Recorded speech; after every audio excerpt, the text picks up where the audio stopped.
Welcome back to Your Average Investor. We're going to give our daily update on GameStop. And when I say daily, I mean daily for the last several days because of the wild amount of meme stock news that's been surrounding it. If you haven't already, please hit that subscribe. It does a lot to help our channel out so we can get this monetized and continue providing great content for you. Now, here's what happened today with GameStop that was a little bit concerning in terms of the stock price. This is it right here. GameStop wants to cash in on the latest rally. So if you read through here, this is what happened is the company filed a shelf registration Friday morning and said it plans to offer and sell 45 million shares of common stock at prevailing market prices. So this was Friday morning. We're going to rewind time a little bit, right? So this is, today. And this is a week after, or almost a week, at the end of the week of the meme stock mania. So GameStop comes out. They see the price increase, right? The price had been floating down here around $10 or so per share. Right before that, it was like 13 for a long time, 15. And right now, GameStop's sitting at about 20 bucks a share. And so they're like, hey, well, before the announcement, they were like closer to $30 a share. But the announcement came out, and it brought a lot of fear in GameStop. People thought, well, if GameStop's selling shares, I should sell my shares too.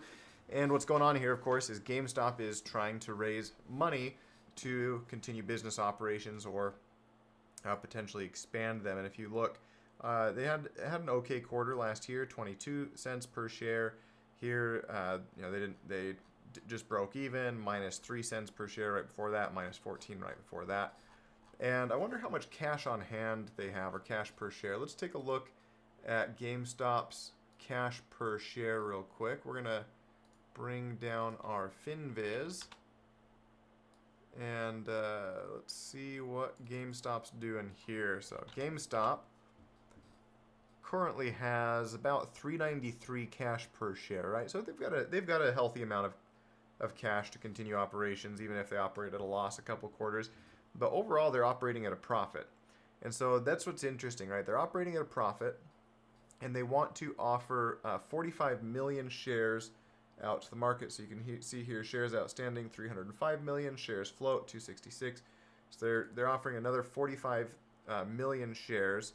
And of course, if they get an average fill price of, say, $20 per share, then that's going to raise just under $1 billion in cash for the company. Some people would say that's bullish to be getting that much cash on hand so that they can finance some interesting operations, especially because debt financing is less favorable right now where interest rates are higher. So selling shares may be a better way to finance company operations, but it certainly doesn't feel good for GameStop shareholders who were hoping that this large rally in the price of GameStop would continue. What is interesting is that we seem to have found at least a bottom today at around $20. It dipped very, very briefly below $20 per share before, like when you can see it immediately got scooped back up above. And so I'm kind of liking it. It actually dipped quite below my target. Remember in my video before, I was looking at this green line here, which is the volume weighted average price anchored to the most recent low. And I was thinking, hey, if we get around a $25 day soon, I'd like to buy in.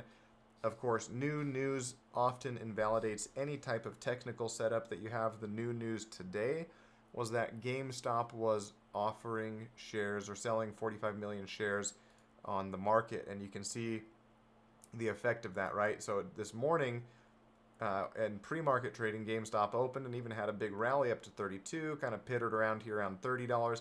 And then when the news hit, boom. And you can see the volume picks up right here too, right? Big volume, bringing the price all the way down here to 20.83 before pittering. And again, we seem to maybe have found this floor at $20 per share. So that's an interesting price level to me. I think it means that if we can start, see, this is the only thing I'm looking at for possibly accumulating some shares now, is I'm going to wait to see if we start basing. What I want to see is something kind of like this, right? Where GameStop bases for several days, and preferably after that base it goes up instead of down, like you see in this case here, right? You get some little waves up and down, and then a nice big spike up. But I'd like to see some sort of base form at the $20 area before I buy in. And there's not, I mean, if you look historically, right, there's not really a base in the $20 area. You've got $20 that acted as resistance here most recently, and then again right here just under. If you let's draw the time frame back a little bit further. We're going to go 4 years back, and if you look even here, $20 really wasn't anything, right? Like $10 was the big base back here, and before $20 was just a number that got cut through on the way up and the way down. So I'm not super hopeful for a base at 20. If it does start basing at 20 though, I'd be interested in playing that. But you do have, what do they call these candles, little doji candles, where on the top it's a shooting star, on the bottom it's something else, but right where the dip was bought back up, and looks like, I mean, even in after hours now we're at 22.08, so we're holding okay in after hours. And you know, it's okay if this base is for a few days. I'd start maybe building another 100. I've got 100 shares right now at an average of about $13 a share. I bought somewhere right in here, like right after this, and it came down. So I think I'm like 13.5 per share. I sold a call 16 on it, thinking, not realizing that, I mean, how silly of me, not realizing Roaring Kitty was going to post on Twitter so soon. And so I'm actually caught in an in-the-money contract, but that's fine because I'll either roll it out of the money, or I'll just let it exercise, and I'll take my gains of about $500 on a $1,300 position. But I may start accumulating another 100 shares here around $20 to $21 a share. If we come back down to these levels, I'm definitely accumulating more. This was my zone. That's why I bought that first 100 shares. As I saw this, like, you know, $13 a share is not bad. It's got a pretty big base in the past, and it would be good to build some positions there in case this happens. This just happened to happen way sooner than I thought it did, and had I not been in that covered call, I certainly would have sold on this rally. I don't know, I probably wouldn't have made the top of the tick, but I probably would have sold somewhere between $40 and $50 per share. Would have been like, I'm out of it, I'm done. That's good enough gains for me. But as it stands, it looks okay to accumulate here. I did sell, actually, I sold a cash secured put for put 20 on GameStop to solidify my desire to buy at $20 a share. And so far I'm doing okay on that position. I sold it a little bit early, so I could have got more premium, but it expires next Friday, and so the theta decay on that, I'm fine with it. So that's about all for GameStop. Let's take a look at AMC real quick. AMC actually did not sell off. So if you look at GameStop again, right? GameStop was down 20% on the day. AMC was only down 5% on the day because it didn't have nearly as intense of a rally, and it had a more intense sell-off right after that rally. And I believe Adam Aaron, same thing, sold some shares of AMC or promised them as collateral in order to pay off debt, or exchanged them as cash in order to pay off some debt. And I believe he got a price of about 7.2 per share, and it removed $160-something million in debt from AMC's debt, which is significant because they owe a lot of money, and for them to be able to reduce that debt reduces their monthly payments on that debt as well, of course, which is very nice for helping them get to the place where they can turn a profit. Now, here's where it gets interesting, right? Perhaps we see this level get respected. So we've got a couple things going for us. We've got this big base here between 4 and 4.5 that lasted for a couple of weeks. And then on top of that, we've got this VWAP that is anchored to the low here that the price came down to today. It literally touched, you can see, it almost touched, or it touched the price and then came back up just slightly. So if we zoom in here, right? So it came down, touched the price, and then came back up just ever so slightly.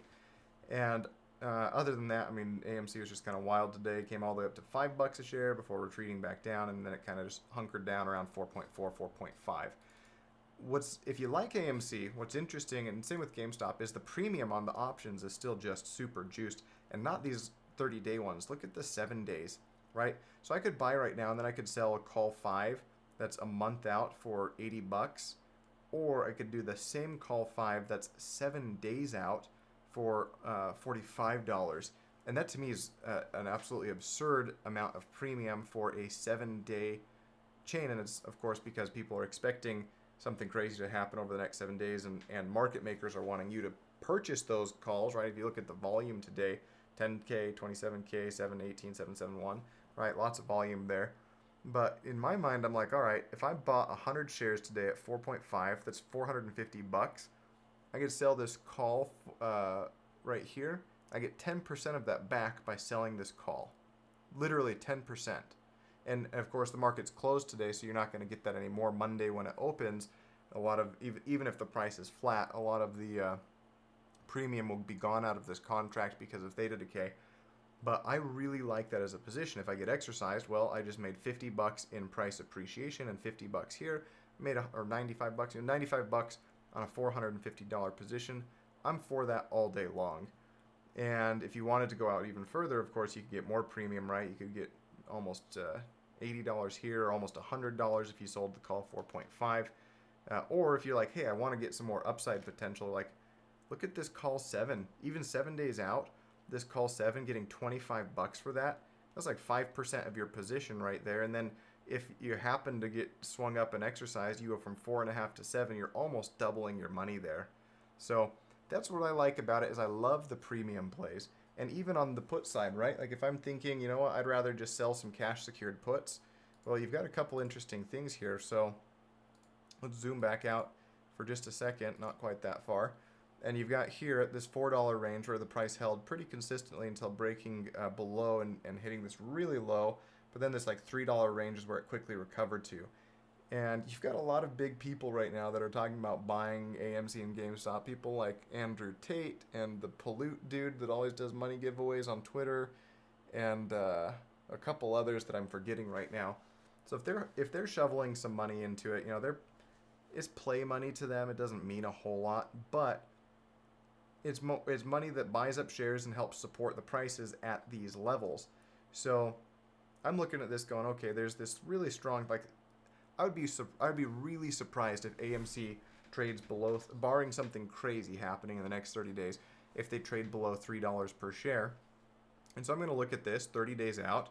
This put for the 3 is going for 20 bucks.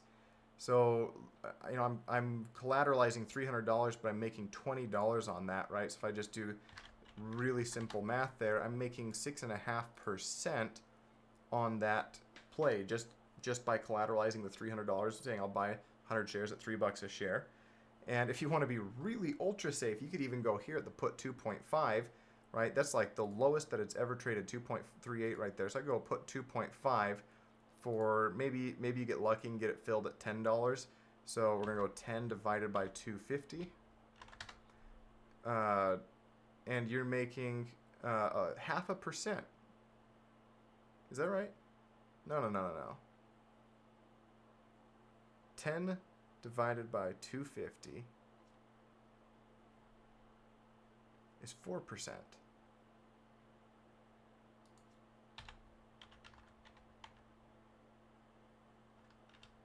Yeah, you're making 4% if you get that filled at $10. 4% in 30 days, that's crazy. And then if you get exercised, you've got 100 shares at 2.5, you flip around, sell covered calls on those shares, and you're fine. So that's the plays that I'm looking at right now, because the meme stock rally obviously didn't sustain, at least right now. Not that it doesn't have historical, look at this. After this big rally and then this big sell-off, what happened? Boom, another big rally from $300 to $500. Even this one here, right? Big rally, big sell-off, big rally over the next month. It moved from 50 to 150, so triple your money there almost. And then of course the next one came after that. So I think there's a good shot that both GameStop and AMC form a base for the next month or so before having this exact same rally happen again. I think there's a really good shot of that. But even if not, right, I'd be buying shares, selling calls, selling puts, doing things just to capitalize on the fact that the premium is so high on these. And I mean, like, let's just look. This would be kind of silly, I think, but like, look at this, just as an example. Well, let's maybe go 1 year out. We're gonna go 1 year out right here. So if you sell these puts that are 1 year out, a little over a year, 399 days, you could sell a put one for about $20. So what you're doing here is you're saying, if AMC trades below $1 a share, I'll buy 100 shares for $1 a share no matter what, and I get $20 for that. Maybe you get like 23 if you split the bid and the ask, you like $23. And as long as AMC just does decent, right, they're probably going to stay above $2 a share. If anything crazy happens, yeah, of course they're going to, I mean, and they possibly could bankrupt too, right, if they can't turn around and start making a profit in the next couple of years. I mean, they're raising more money right now by selling more shares, same like GameStop. But if they can't turn a profit and they bankrupt, we looked at yesterday how that might be good for them. It might cause their lenders to be like, no, don't bankrupt. We'll help you write down some of your debt and give you better lending options, and that could help them too. Kind of like what happened with NCMI, Hertz, some of the others. They file for bankruptcy and whoop, stock goes up by 500%. So this, right, like, you're taking on some risk here, right? But let's just say, like, I got in here and I was like, I'm gonna sell 100 of these. Let's do 100 of these, right? I'm gonna sell 100 of these for 22. I want to split that in the middle for $22. So it's gonna give me $2,200 if I do that, and I'm gonna have to put up. So if I'm doing this cash secured, I'm gonna have to put up 10 grand, right, to secure that. That'd be 100 lots of 100 shares, right? So 10,000 shares at $1 share, so 10 grand. But if AMC continues to do well, I've got $2,200 now, and I made a pretty decent profit here. $2,200. That's a 22% profit on that in a year. And if I happen to get exercised, then I just turn around and sell covered calls on my position, or I could always look at rolling it out further or something like that. So lots of risk here, but it's an interesting potential. There's a lot of risk to something like that. This is not something I would recommend for the casual trader, but it is something that I'm looking at as like, hey, it's interesting. The premium's juiced. How can I turn that to my advantage, right? Normally juiced premium is to the advantage of the market makers, the ones that are selling these contracts and pricing them, because what they're hoping happens is that a whole bunch of people buy up these contracts, spend a lot of money, and then all these contracts expire worthless, and they just get a pocket to change. That's what they're hoping happens, especially on, like, you look at the GameStop ones. Today the premium's probably bled out a little bit. Yeah, it's bled out a lot.